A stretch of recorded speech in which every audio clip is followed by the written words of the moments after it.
Dollar. Dirt and money, no soul. Had to go and get it, ain't no time to kick it. Got a stack and flip for my foes. Dollar. Please tell me you can hear me. Don't turn your back and don't neglect me. Just let me know if you need me. Dollar. Let me watch out for my partners. Keep my money long, get my team strong. Let me run away from my problems. Yo, what's good, original crew, man? We're back. Hey, man, we're back on the channel. We got ballin'. We fly high. Y'all know how it go. To this week. Today we got This Blood Curse will claim your entire family. She said, what you talking about, Willis? Hey, make sure y'all check out the links in the description box. Down below. You already know where to go. If you want to first support, all you gotta do is check out down below. Also, if you enjoyed today's video, liking it with a thumbs up. Hey, let's get it. Let's check this out. Let's see what's about. You ready? I'm ready. Today, I'm going to share 3 stories that are about real medical cases that are totally wild. And in each of these stories, the patient or patients appear to have no hope, like they are just doomed and nobody knows why. But eventually, when the doctor or doctors finally figure out what was actually wrong, it turned everything the patients and their families thought they knew completely inside out. But before we get into today's stories, if you're a fan of the strange, dark, and mysterious delivered in story format, then you've come to the right place because that's all we do, and we upload 2, 3, even 4 times every week. So if that's of interest to you, the next time you're at the like button's house, go ahead and secretly replace all of their hand lotion with mayonnaise. Also, please subscribe to our channel and turn on all notifications so you don't miss any of our weekly uploads. Okay, let's get into today's stories.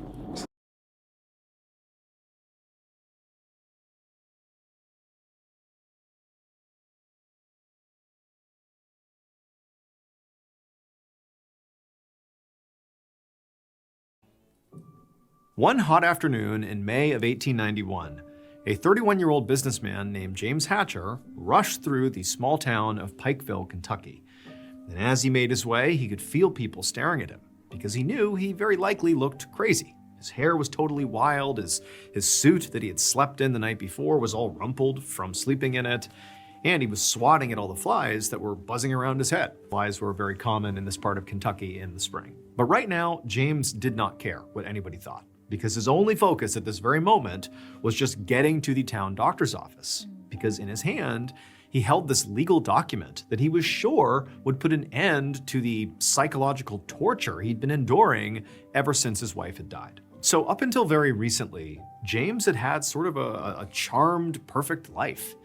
Even though he was a pretty young guy, he was still one of the richest men in town. He'd made his fortune in coal and real estate. And in fact, he actually owned most of Pikeville, where he was. But more than having lots of money and resources, the real thing that had made him so happy and really fulfilled his life was that he'd had this great marriage to his wife, Octavia. And last year, they had gotten pregnant with their first child, and it just seemed like everything was coming up roses. But then 4 months ago, tragedy had struck. Their baby had died just hours after being born, and it was arguably the worst thing that had ever happened to James or his wife. That is until just last week when Octavia herself had died. The doctor had told James that his wife had died from a broken heart, from losing her child. It had just been so much, it had killed her. And during the chaos of making the arrangements for the funeral and just grappling with this overwhelming grief, not only for the loss of his child still, but now his wife as well. I mean, his life is wrecked here. James had not questioned the cause of death. He had just accepted it. But after the funeral, when James was back inside of his mansion, now all by himself because his family has been wiped out here, he found himself just like unable to live. I mean, he couldn't sleep, he couldn't go to work, he couldn't do anything. All he could do was just pace around the mansion by himself, just obsessing over how in the world this could have happened. How could he have lost his child and his wife, a week apart? How could that have happened? He had a perfect life. How could this be? And the more he obsessed over this unbelievable loss, the more he began to question specifically how his wife had died. Because again, he had been told by the doctor she had died of a broken heart, but he was thinking, wait a minute, I just don't buy that diagnosis. Like there's gotta be something else. Now, of course, it was true that Octavia was completely devastated after losing her baby. I mean, she and her husband both were devastated. But people did not die of sadness, not really. I mean, they can decline rapidly, but to literally die from a broken heart just seemed impossible.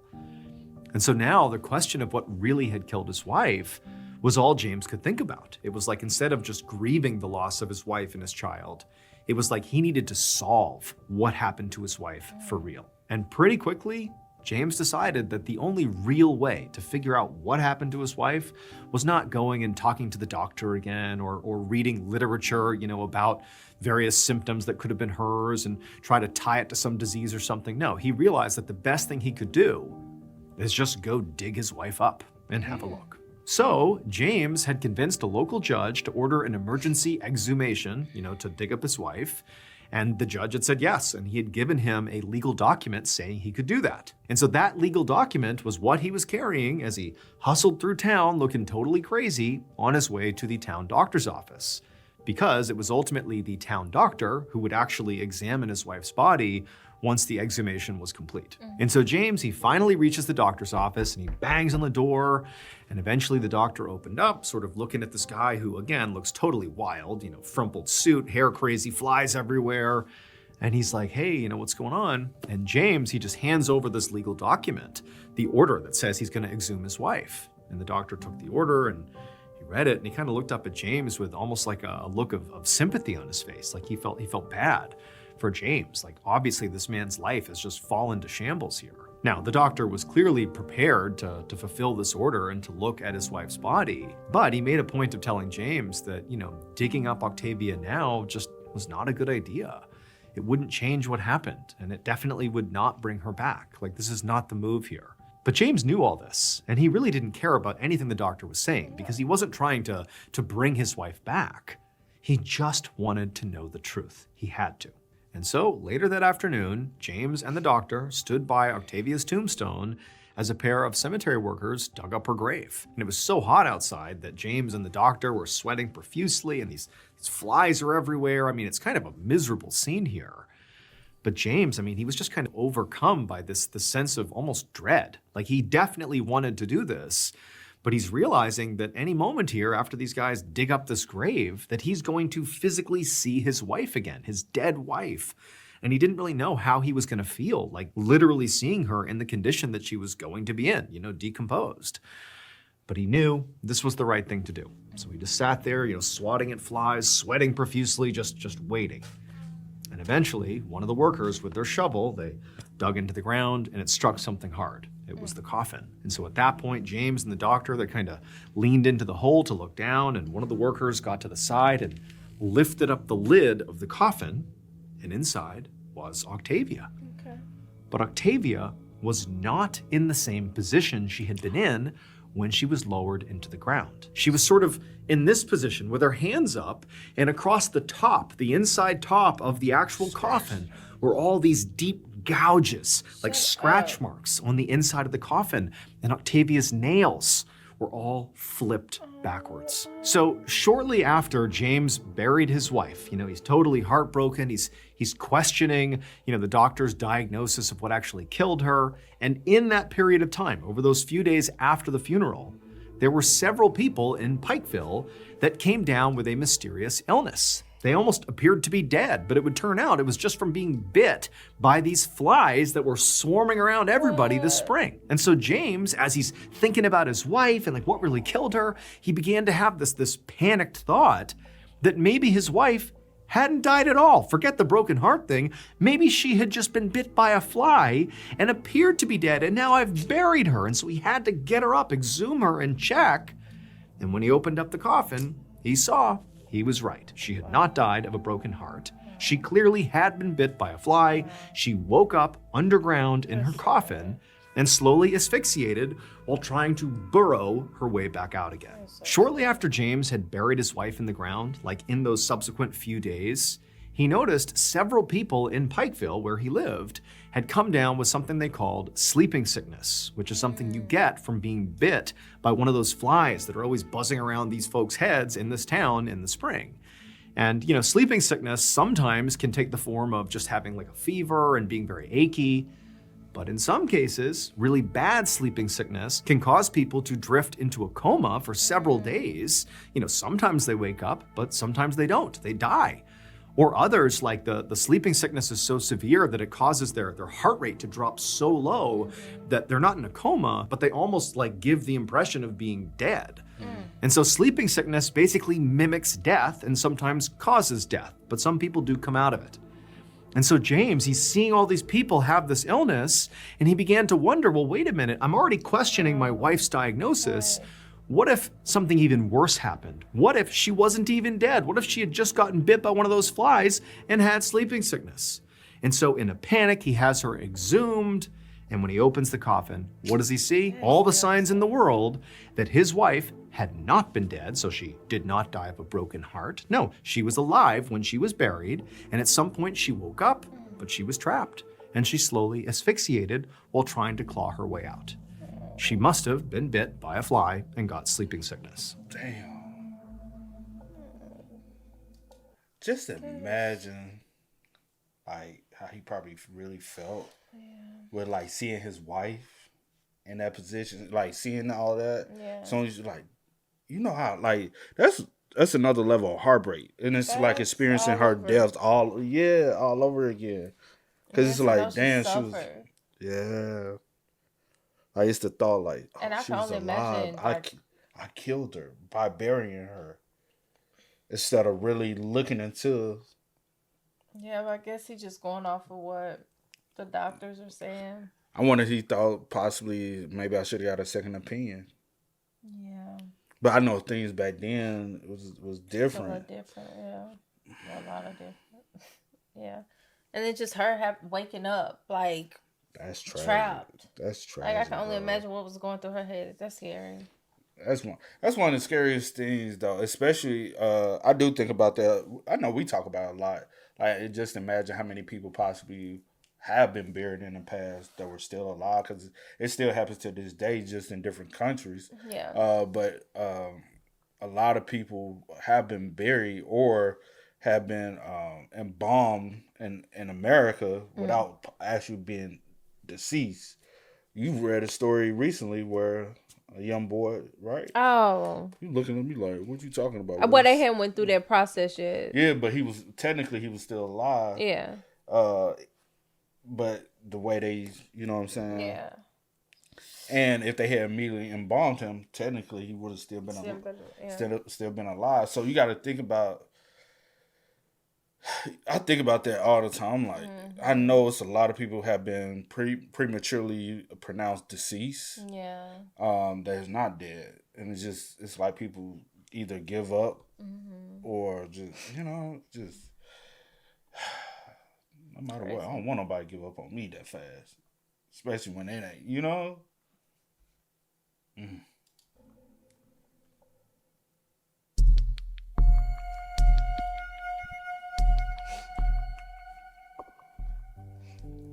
One morning in early 2020, a 24-year-old woman named Rosa Sanchez laid in a hospital bed inside of a national medical center in Lima, Peru. And while she lay in her bed, Rosa was sort of vaguely aware of doctors and nurses and a small group of strangers sort of leering over her, staring at her like she was some kind of medical anomaly. But Rosa really couldn't pay attention to anyone right now, because right now, she was feeling sicker than she ever had felt in her whole life. Her stomach hurt so much that it felt like, she was rotting from the inside out or something. And at the same time she was having this awful physical symptom, she was also feeling incredibly depressed and overwhelmed with guilt. So just a few months ago, Rosa had been a happy, successful college student working towards a degree in economics.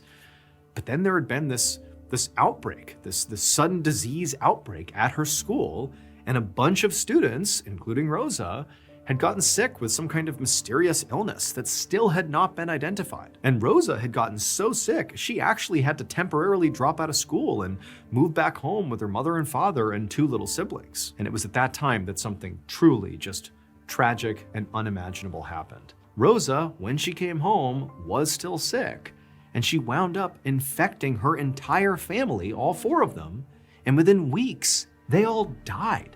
Rosa's still alive, but her family is now wiped out from this disease that she still had. And so Rosa now is not only dealing with this horrific illness that feels like it's killing her, but she's living with the reality that, in her mind, she caused the deaths of her whole family. And so this is just like the worst possible scenario anybody could be in. And so now in the hospital, Rosa, who's sort of just totally out of it, she's racked with pain in her stomach. She could tell that a doctor had actually moved up right next to her bedside, and he began telling her some of the results from the recent diagnostic testing they had been running on her. And the doctor told her that, they had run all these blood work tests and they had done these imaging scans, but so far everything had come back normal. And so they still didn't know what was wrong with her. However, the doctor did say that he wanted to try a different kind of test that might be able to tell them a little bit more. He explained that since Rosa's basic imaging scans had come back normal, what he wanted to do now was try a more advanced type of imaging known as a SPECT scan. Before she could even ask what a SPECT scan was, he explained to her that what it would be is she would be injected with this radioactive substance, and then after that, they would have her lie down inside of this machine that could basically trace the substance as it moved through her body. Basically, this would allow doctors to not just look at Rosa's internal organs, but to actually see how they were functioning in real time. Hearing this, Rosa couldn't help but be a little weary of the idea of a radioactive substance being injected into her body. But at the same time, her life is in shambles. She basically knows this disease is probably going to kill her at some point, and so she was desperate enough to try anything. So she closed her eyes and just nodded yes, she would try this new scan. About an hour later, Rosa was laying on this long, thin platform right outside of the SPECT scan machine, which was like this big machine that was shaped kind of like a donut with an opening large enough for her to be basically slid in through horizontally. By this point, Rosa had already been injected with this radioactive substance. And now the same doctor who had suggested this scan in the first place stood right beside her and told her that the actual scan would only take maybe 30 minutes when she was inside of this machine. And all she would have to do during the scan was just lie perfectly still.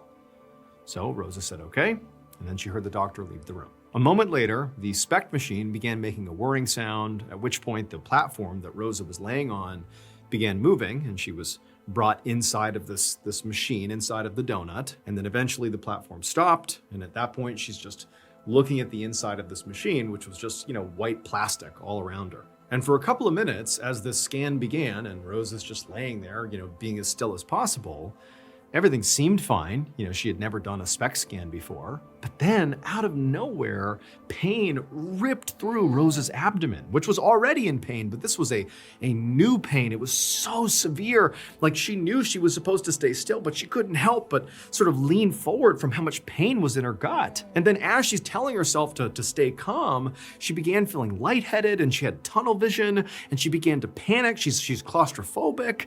And then before long, her ears were ringing.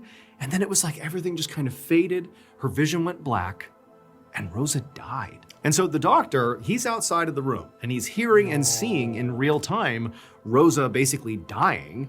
And so as fast as he can, he shuts off the SPECT machine, which immediately causes the platform that she is on to automatically go back out of the machine. And so as the doctor runs into the room, he sees Rosa just lying there on this platform, outside of the machine, and she's completely limp, like she's lifeless.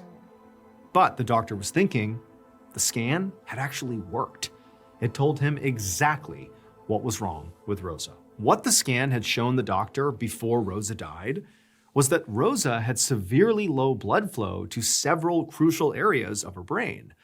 And this lack of blood flow was what had actually caused all of her symptoms. But this was actually really good news, because now the doctor simply leaned over Rosa, looked into her wide open eyes, and told her to please just go ahead and sit up, because Rosa was not dead. She just thought she was. It would turn out Rosa was suffering from two extremely rare psychological disorders. The first was known as Cotard syndrome, and it caused Rosa to believe that she was literally rotting from the inside out, and then eventually that she died. She literally believed that she had died inside of the scanner. And the second rare psychological disorder was Capgras syndrome. It had caused Rosa to think that many of the people close to her, like her classmates and her own family members, had gotten sick and died from this mystery illness.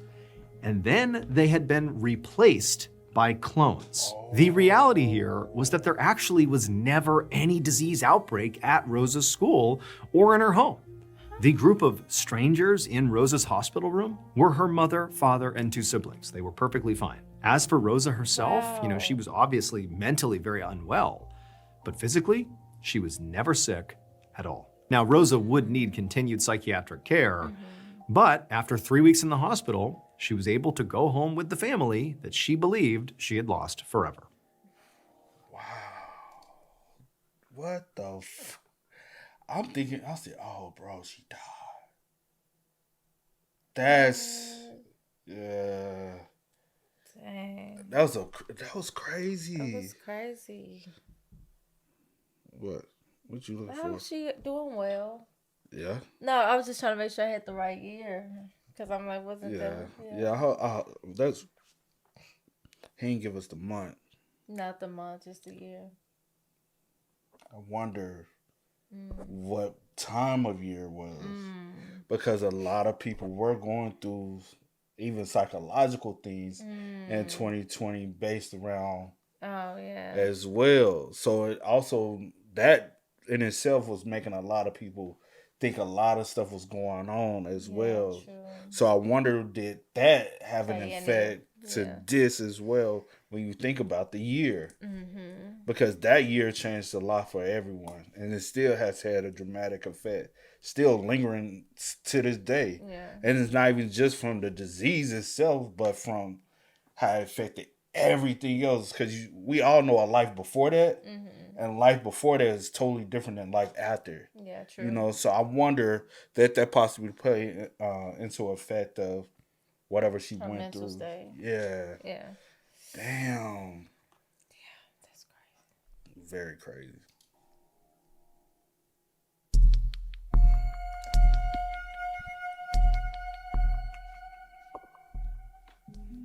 In the spring of 1988, a 27-year-old woman named Severina stood in the corner of a small adobe house in the rural village where she lived in the mountains of Bolivia. The house belonged to a curandero, which was a traditional healer.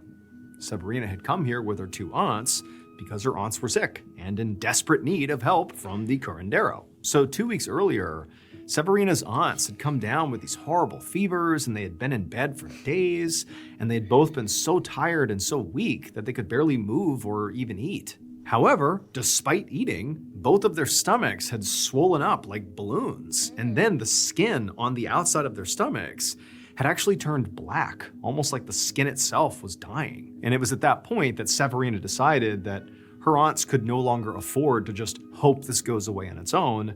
They needed to go see a professional, go see the local healer. And so now Severina watched as her 2 aunts were told by the curandero to lie down on these mats in the middle of the floor. And both aunts they're very weak and sick, but they lie down.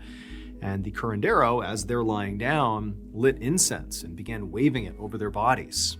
And then he inspected their faces and also their black stomachs. Then, a moment later, he turned his attention to this folded up blanket that was sitting near the aunts' heads. He took the blanket and he unfurled it and sort of laid it out in front of him, and then wrapped up inside of this blanket was a small pile of coca leaves. And the curandero, he picked out a few of these leaves and just sort of appeared to scatter them on the blanket. And then he appeared to study the leaves, like he was looking for signs that the leaves were going to give him.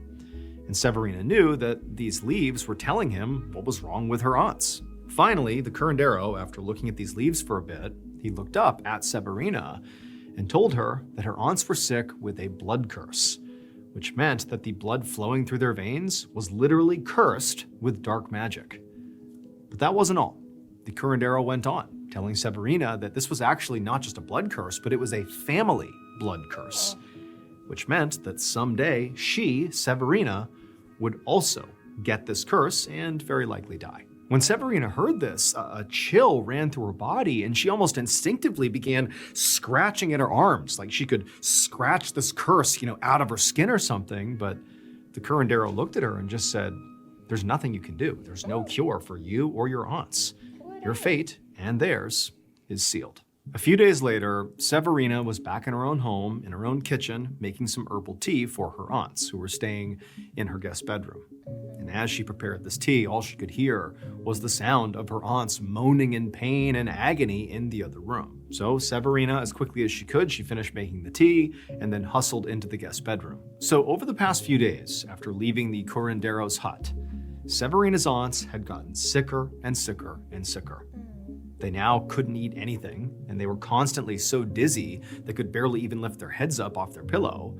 And they both just seemed so weak and so depleted, and their stomachs were still black and bloated, and they had these agonizing stomach cramps basically all the time. It was obvious that they were dying. And their sickness had just been horrifying for Severina to watch on many levels. And so at this point, all Severina was really trying to accomplish was just doing her best to try to make her aunts as comfortable as possible until they died. And so now Severina walked over and she sort of assisted one of the aunts and had them sit up, and she tried to give her some of this tea that she had made. But when her aunt just smelled the herbal tea, she began to dry heave, and Severina jumped out of the way just as her aunt threw up bile all over her own lap. Immediately, the smell of this vomit and the smell of death and just the smell of filth that was filling this room, it just went right up Severina's nostrils, and she had to immediately run from the room and go outside where she vomited just from being so grossed out by being in that room. Severina felt completely overwhelmed by what was happening here.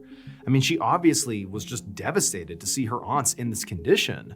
But what was even worse is it was like she was sort of watching what was going to happen to her, and she just couldn't believe it. And so she thought to herself, any day now, I'm going to begin showing symptoms that shows I too have this blood curse, and I'm going to begin withering away and then rotting until I die. And as she had this thought, she found herself again scratching at her arms as if somehow she could rip this illness out of her body before it took her life. Later that same night, after Severina had composed herself and gone back into the house, she had seen that her aunts did need more tea. And so she had left to go get more herbal tea remedies from the curandero. But after getting it and coming back to her house, she found that both of her aunts by this point had died. And the moment she saw them, Severina was overcome with both grief and also fear. Over the next few weeks, as she buried her aunts and grieved for them alongside her family, what she really was thinking about is, when is this blood curse gonna kill me too? And as months turned into years and still she didn't get sick, Severina began to wonder if maybe the curandero had been wrong. Maybe she didn't have this blood curse. Maybe it wasn't a family curse. But then, 30 years later, in the fall of 2018, when Severina was 57 years old, she woke up one morning with a stomach cramp, and she also felt very nauseous and a little dizzy. And even though by this point it's been 30 years since her aunts died of this illness, she knew immediately on that morning that the curse had finally arrived and it was now going to kill her. So she forced herself to get out of bed, and then she walked outside to where her husband and her daughter were sitting and having coffee. And she told them what was going on here. And when she told her family that she has this blood curse and there's nothing they can do, her daughter, whose name was Janet, said, "Wait a minute, Mom, go to a doctor." But Severina argued that there was no point because the curandero 30 years ago had told her that nothing would help, and she had watched her aunts die from this very thing. Like, there was nothing she could do. She was doomed. But Janet begged her mother to just forget what you were told 30 years ago. Forget all that and just go see a doctor. Even if they can't do anything, just go. And eventually, Severina relented and said, "Fine, I'll go to the doctor, even though it's not going to help." So later that day, they made the long journey into the nearest city to go see a doctor. At the doctor's office, a doctor took blood samples and ran tests on Severina and listened carefully as she explained the family blood curse. And as Severina and her family waited for the test results to come back, she braced herself because she knew that the doctor would say that, sorry, yep, the tests show there's nothing we can do here. And finally, the doctor did come back into the room and he told Severina that she was right. The curandero had been right. This was blood related. There was something in her blood. And immediately Severina just kind of collapsed in her chair because she knew what came next was an agonizing death, the same way her aunts had died. But then the doctor told her what this blood curse actually was. And at first, Severina was just really confused by what the doctor was saying. But then, as she's hearing this new information, she remembered all the times when she was younger, when she would reflexively itch her skin when she thought about the blood curse, like she would itch to scratch it out of her body. It was almost like this reflexive thing that she was doing, not realizing that every time she scratched her arms, she was quite literally giving herself the curse. It would turn out the so-called blood curse that Severina's aunts had was actually caused by a parasite. And it was true, Severina also had this blood curse. She too had a parasite in her body that would do the same thing. But Severina's parasite, it went dormant inside of her body for more than 30 years. So no symptoms, nothing, for 30 years, just living inside of her skin. In many parts of South America, there is a bug called the vinchuca, which is essentially a type of bed bug. The bug itself is harmless, but there's a parasite that lives in the bug's feces. When the bug bites its victims, and its victims scratch at the bites, they break the surface of their skin and infect themselves with this parasite. Wow. Then the parasite can lay dormant in the person's blood, sometimes for decades. Now, a lot of people don't even realize they have this because they never have symptoms ever. But if symptoms do appear without any real treatment, the person suffers organ damage or even dies. Luckily, in Severina's case, when her parasite became active again 30 years later, she was able to receive treatment for the parasite and would make a full recovery. Damn.